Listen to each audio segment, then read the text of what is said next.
Paz e graça, amados. Gostaria de continuar o tema que abordamos no vídeo anterior e mais uma vez fazer uma pergunta.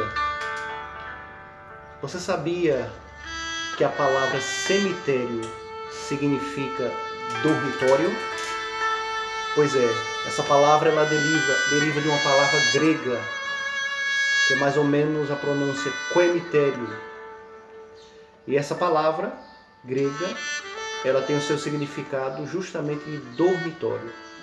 Essa palavra grega, ela foi usada pelos primeiros cristãos para se referir aos terrenos onde se enterravam os mortos.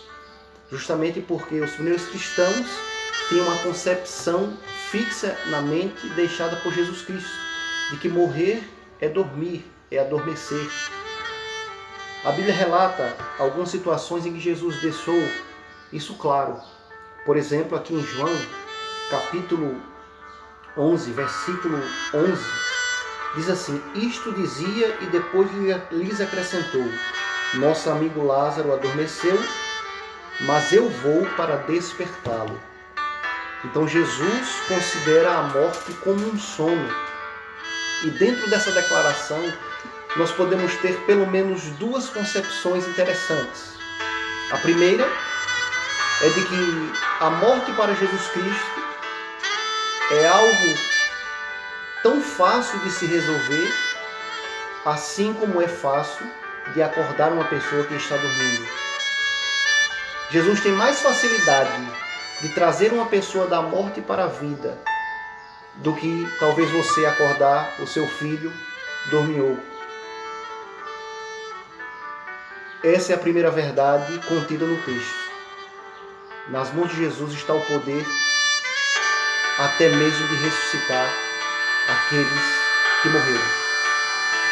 Mas uma outra realidade que está contida no texto é de que os que morrem dormem.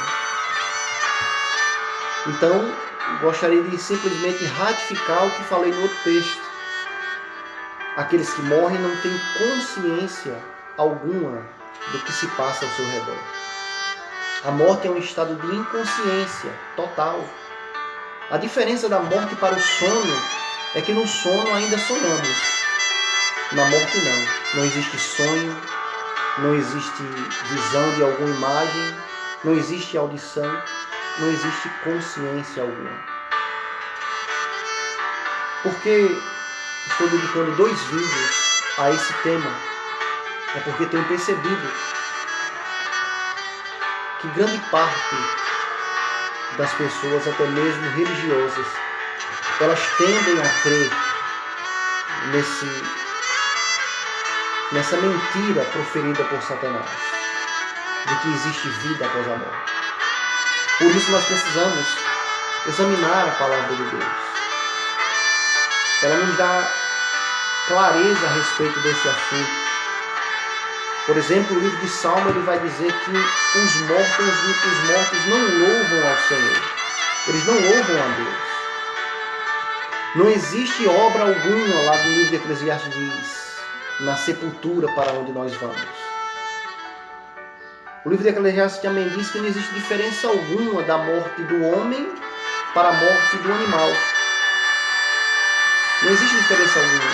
Isso significa dizer que é impossível, biblicamente falando, crermos que existe uma existência posterior à morte, a não ser a que Jesus promete através de sua vinda, resgatando da morte para a vida eterna aqueles que creram nele.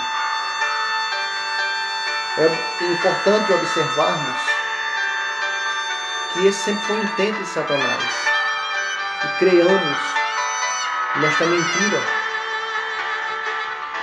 Veja, a Bíblia diz que o homem, ao sair das mãos de Deus, foi feito alma vivente. A Bíblia não diz que o homem tem uma alma. A Bíblia diz que o homem foi feito, e o homem é uma alma. O livro de Ezequiel ele vai dizer assim: a alma que pecar, essa morrerá. Ou seja, a alma é o ser humano. Esse ser que é composto de mente, de fôlego de vida, que é na Bíblia chamada de espírito, e da matéria, que é o pó da terra. Portanto,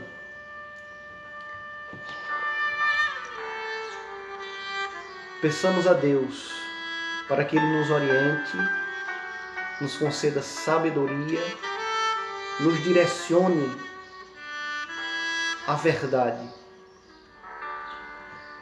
Jesus garantiu à irmã de Lázaro que iria despertá-lo, que iria novamente trazê-lo à vida, e isso aconteceu. Lázaro já estava 4 dias morto, mas ele disse: eu irei para despertá-lo. Pediu para que retirassem a pedra da boca do sepulcro e chamou Lázaro, e Lázaro veio.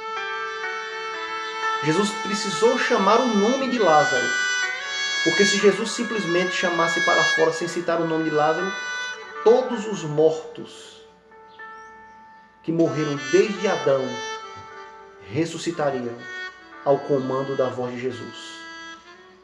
Porém, aquela não era a hora. Aquele foi o momento da ressurreição de Lázaro. E Lázaro ressuscitou para morrer de novo, porque ele ressuscitou ainda nesta vida material.